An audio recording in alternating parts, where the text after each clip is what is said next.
What's going on, guys? So what we are going to be doing today is we are going to get started on the underside of the cab. In order to do so, we have to get it on its back, and we're going to use the cart. But if I put it on its back on the cart the way it is, I can't get it outside the door, which is what I'm going to want to do when I'm cleaning up the rust. So we have to modify that a little bit, but this shouldn't be too big of a deal. We'll get that done and we'll get started on the underside. So let's get rolling.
Well, there you have it. I need an extra set of hands because as I was tipping it, I couldn't lower the hoist.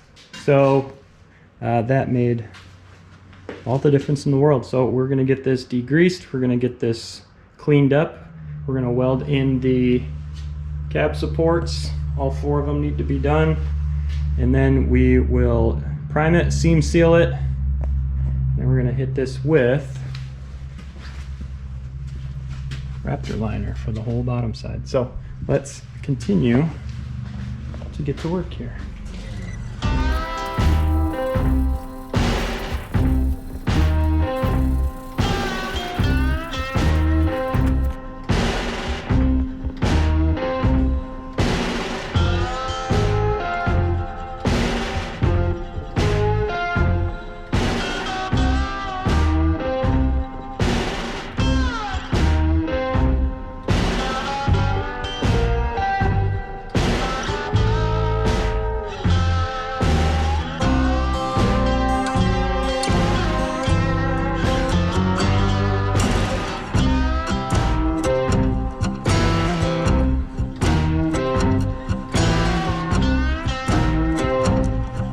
Well, there you have it. We got it on its back. We got it cleaned up for the most part. What we're going to do next time I see you is we're going to start getting these cab supports in. We'll get all 4 of those, and then we'll keep rolling. So once again, thanks for watching. We'll see you guys later.